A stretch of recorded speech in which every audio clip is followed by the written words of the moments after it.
AHAVA and blessings to all of you. I want to wish you firstly a beautiful Shabbat day. And as we light the candles, today the 2 candles, may we remember our duality going into unity and birthing the presence, the divine feminine presence within us.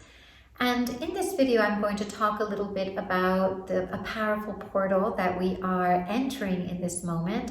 We have just entered into the equinox, right? And we will be receiving the full moon on the 24th, 25th, and the eclipse as well. And so there's a holiday this weekend as well, which really aligns with the full moon energy, the full moon in Virgo, and that is the holiday of Purim. Now, Purim is known as a Jewish holiday.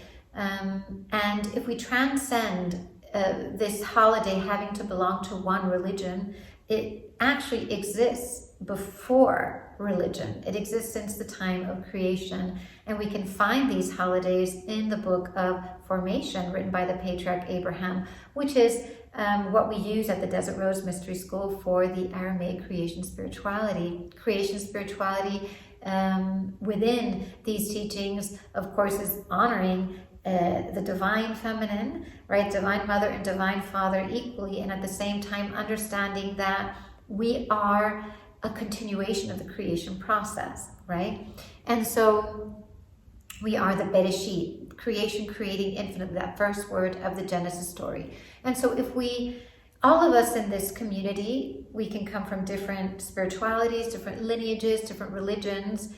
And I just love when something comes to me. If this is the first time you're listening to this video, and if you've never been to the community at the Desert Rose Mystery School, there's a message for you. And that's how I see life. I see everything connected. Especially today, we're going to be talking about Queen Esther and what she means and what she can awaken within us. And Esther is very connected to Easter, right? Very connected to Ostara. And so we can see all of these connections because the great spiritual lineages connect in some form, because again, these are portals.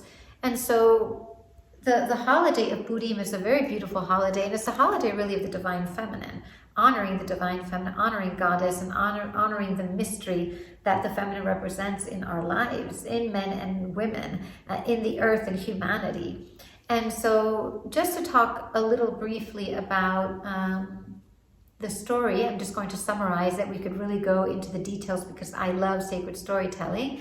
But in the time of Babylon, which is known as Persia, there was this king, Ahasuerus, and he was very powerful, didn't have the best values, right? And he was married to a beautiful woman called Vashti. And then one night in a banquet, he was a little bit drunk, and he wanted his beautiful wife to parade herself around all of these men that he had invited to the banquet. She said no, and so he kicked her out of the kingdom, right? And then he was looking for a wife, he was looking for a queen. Even though he had lots of concubines, lots of lovers, he was looking for a queen.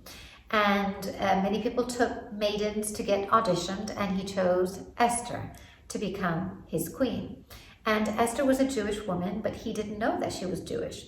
And so she was very beautiful. She was described as a very beautiful woman, but her beauty was an inner radiance that actually expanded so greatly that it embraced and enveloped so many people. And so we can see that she was a woman who had cultivated herself internally. She wasn't quite happy at the idea of marrying him because her uncle Mordechai had trained her and educated her to be a very wise woman and a very studied woman. But everything happens for a reason. And so as I'm telling the story, just start to receive information, because this is what it's all about. And so the first-hand man of the king, his name was Haman, and he thought himself as very kingly. And so he would go out into the city, into the villages, and he would expect people to bow down to him. And one time he saw Mordechai, and Mordechai was the only one, the uncle, the family of Esther. He was the only one that didn't bow down to him. And Haman got really upset, and he said, "Why aren't you bowing down?" And he said, I can't, it's against my religion. I'm only allowed to bow unto Allah, unto the light of creation, to the creator. And so he got very upset. He's a man of a big ego, and he went to the king and he said, we need to kill all of the Jews. They're not good for this kingdom. They don't know how to bow down to you. They don't know how to bow down to the kingdom. And so he gave all of these reasons, and the king said, okay. And then in this, Mordechai found out, and he sent someone to speak to Esther, the queen. And he said, you need to help us. You need to speak to the king. And she said, well, I'm not allowed to speak to him unless he summons me. And he hasn't been calling me for a while. And he said, well, if you don't speak to him, we will all die. We'll be exterminated.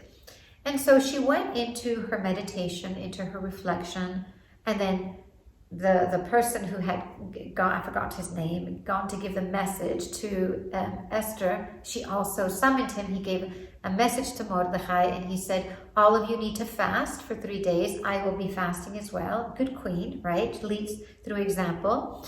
And I will go and speak to the king, to my husband.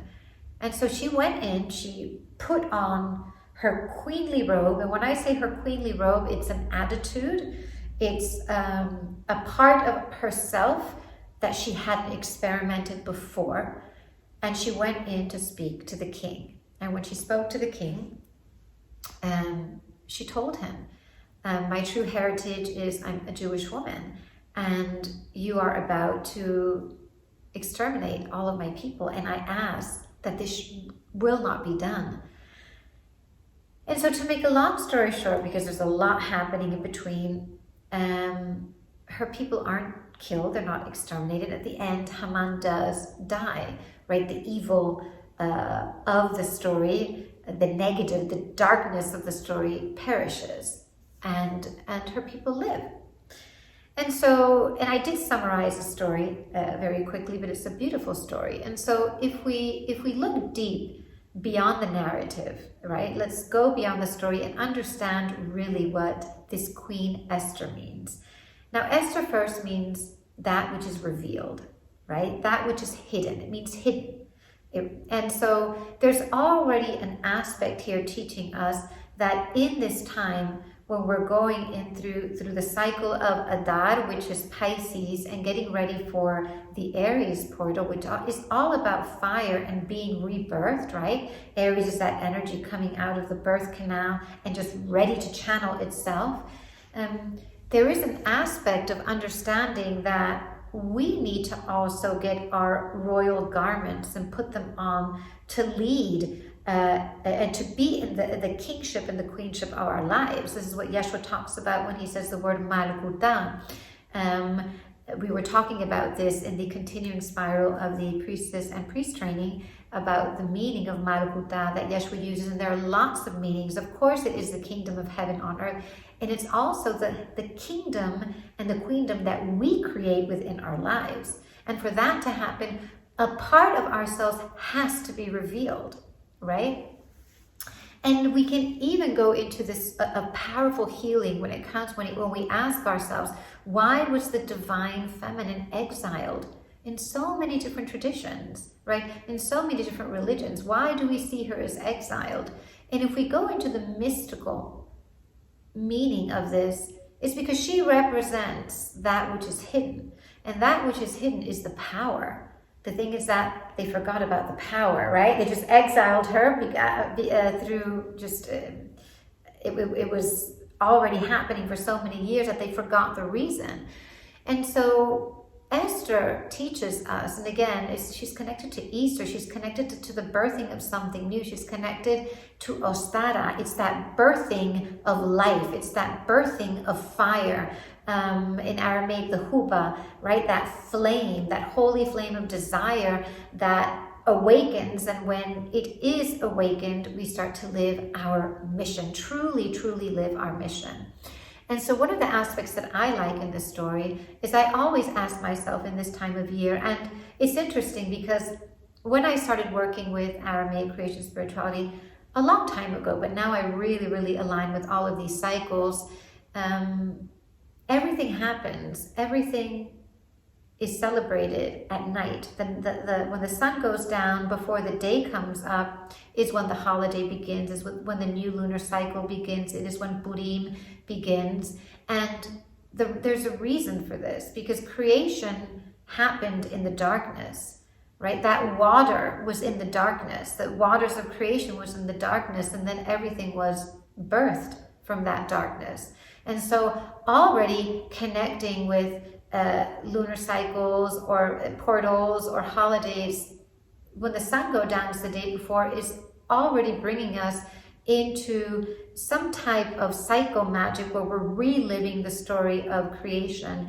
If you study Jodorowsky, powerful man, he speaks about psychomachia.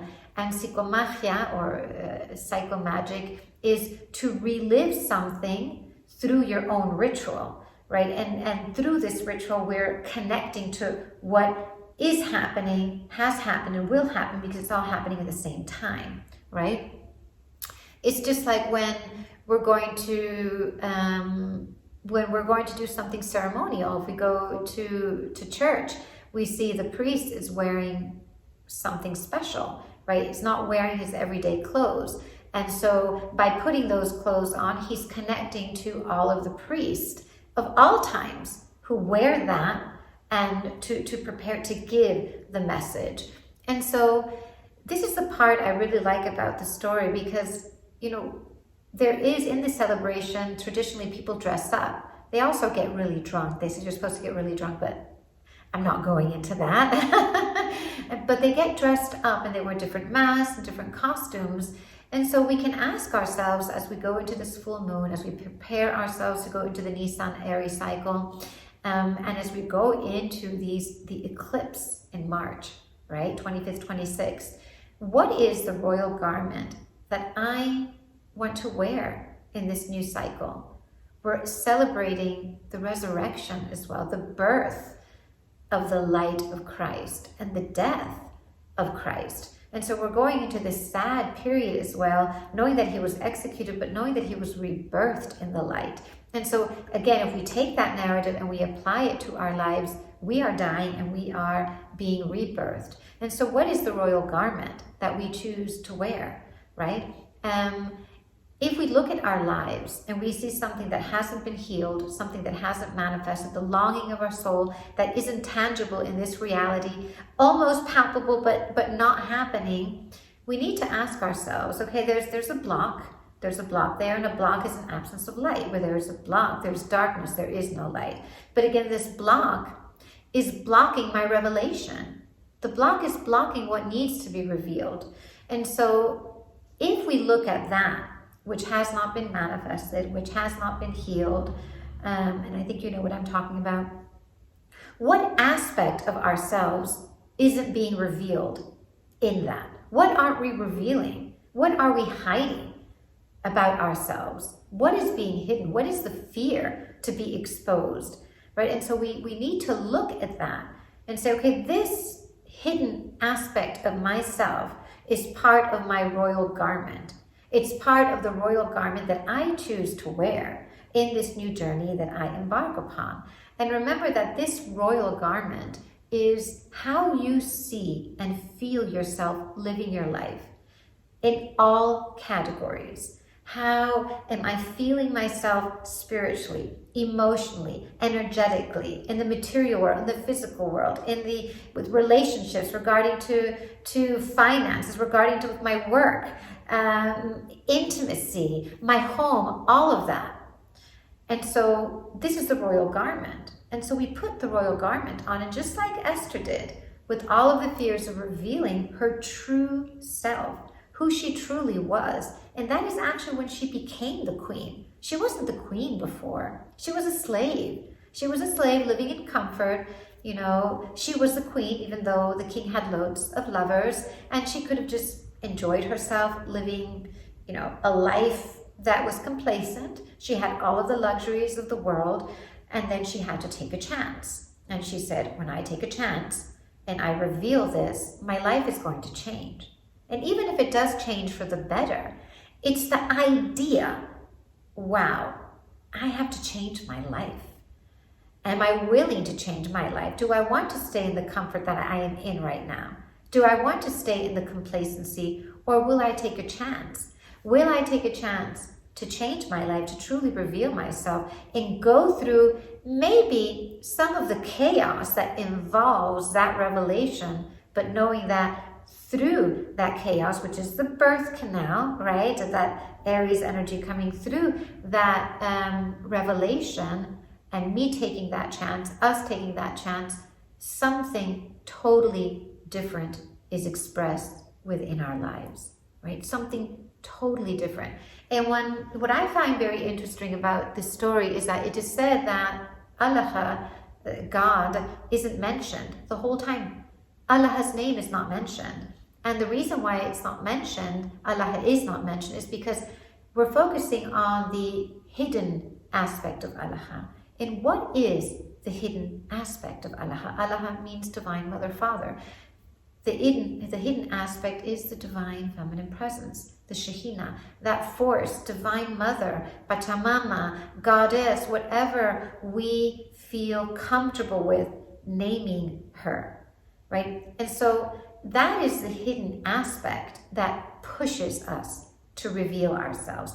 That is the hidden aspect, the Divine Feminine, that pushes us to leave the comfort zone and go into a different dimension of our chosen reality, right? Of the life that we chose in the book of life, right? Before we came here as a soul and incarnated into the body, we chose a reality. But see, that reality has different dimensions. It can be lower, it can be higher, depending on the work we do, depending on all we choose to reveal, right? The hidden aspect. And the beautiful thing is that this revelation of ourselves comes with a revelation from the divine. It comes with a revelation from the divine.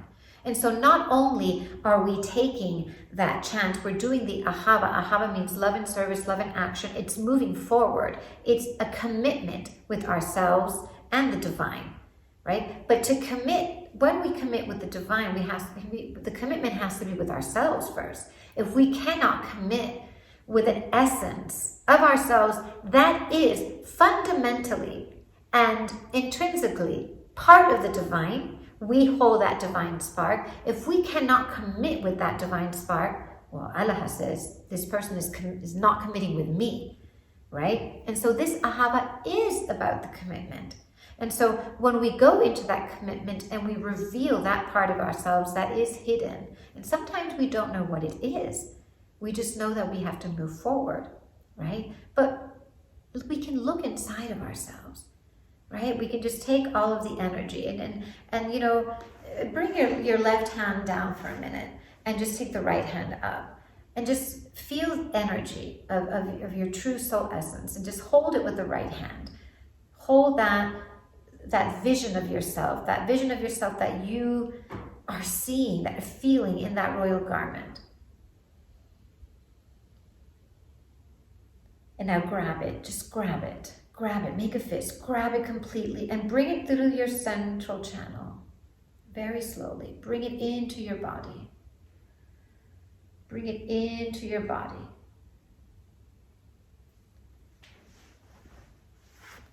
And we can bring it into the Yesod, which is our womb space. Just bless it in the Yesod, the foundation. Allow it to be nourished.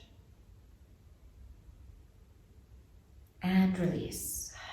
Let it be birthed into the Malchut, feeling your Malchuta. And so we can do this. The more we do this, the more we can envision. It's a physical practice. This within itself is the ritual. This is the psychomagia that I talked about. I'm using my body to bring it down. I can feel it, central channel. I'm birthing it in my womb. I'm conceiving it.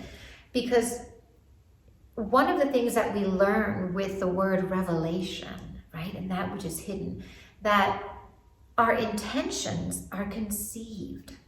Our intentions are not just requests. I want this, I want that, bring me this, right?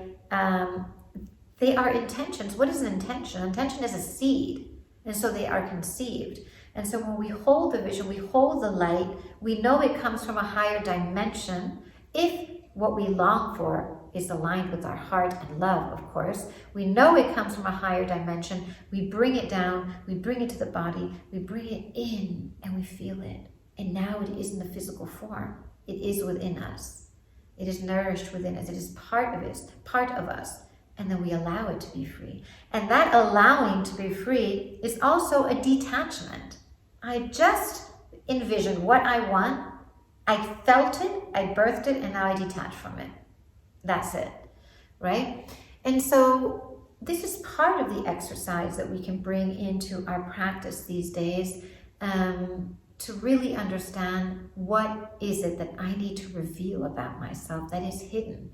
And sometimes that revelation could be a correction. It could be correcting a behavior. It could be feeling more comfortable with my voice, with our voices, with our bodies, and maybe being more exposed, or maybe having to go inward. But it is a time of reflection. And it's interesting because this month of AHAVA Pisces is connected with joy, right? And the first time I realized this, I'm like, joy? Okay, because when I'm in Pisces, I forget things. Okay, I forget things a lot. I don't remember them because I know I'm in this dreamy energy. I'm very creative. All I want to do is create, make music. I chant more. My practice, I don't even look at the hour in the morning. I think, wow, how many hours did I just do of chanting right now? And so I said joy. And then I realized it is joy. Because this portal of AHAVA, of Pisces, if we really look mystically, is about experiencing divine presence. Feeling divine presence, not looking outwardly for divine presence. So when we understand that everything is within us, all of the beauty, all of the love, all of the healing, all of the wisdom, all of the awakening, all of the visions, the soul contract, everything is within us. And I am feeling the divine, there is only joy and bliss.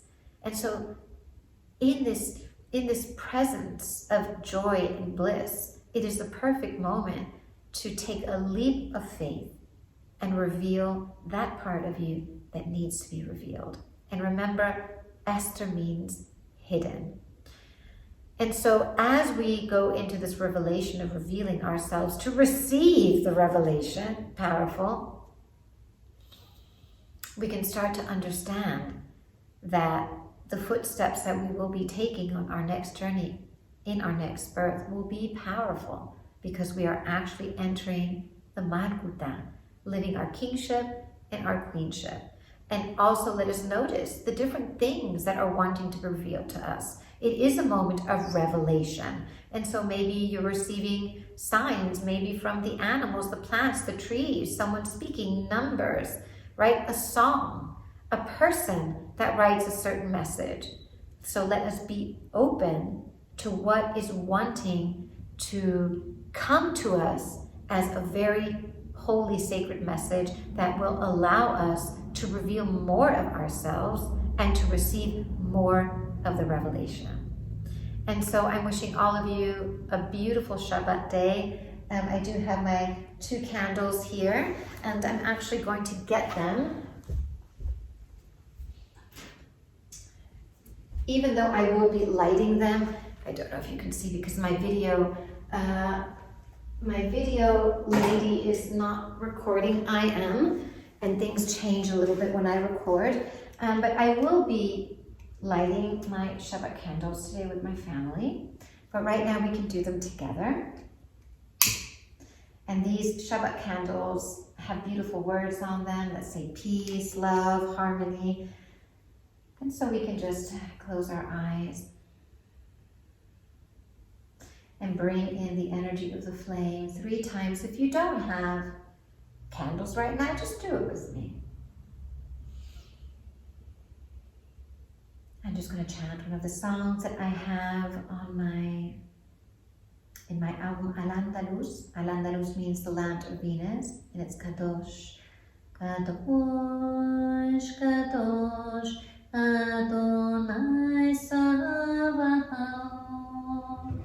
Kadosh, Kadosh, Adonai Sabaoth.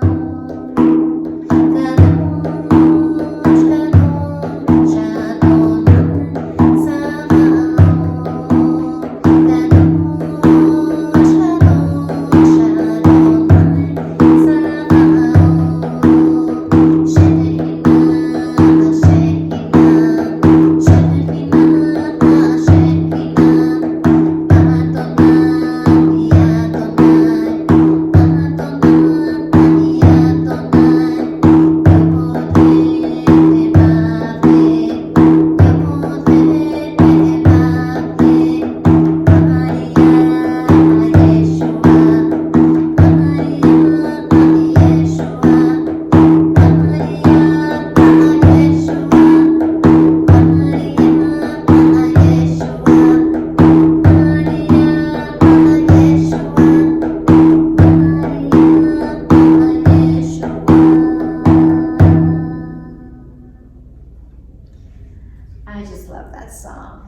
Mary Magdalene came into my presence, and you know, when we bring her energy, and she is Kala Messiah, feminine Christ. Let me just put these back here for a sacred reason, because I love my carpet. Kala Messiah is the hidden aspect of the Christ. And when we think of Yeshua and Mary Magdalene working as this divine union couple, this divine template of the Garden of Eden, of the Tree of Life, she represents that which is hidden, right? She represents the hidden teachings, the hidden aspect, the hidden light. And so, although we have not understood the way she has been hidden from the church, it's a beautiful way to make peace and transcend, right? To understand that she was supposed to be hidden so that she could be revealed in this moment. Maybe the way she was hidden wasn't right, but she was hidden because now is when she is revealed to us. Now is the moment of the revelation of the Magdalene. Beautiful Maria Magdalena. And so I'm going to unite the candles together. And remember, I always advise, this is a ritual, right? We're bringing the upper and the lower worlds together, the inner, the outer, the masculine, the feminine, the soul and the body, and bringing consecration to our incarnational experience. And so I'm sending so much love to all of you. Have a beautiful Magdalene Shabbat. And it is never a goodbye, because we are always connected. AHAVA.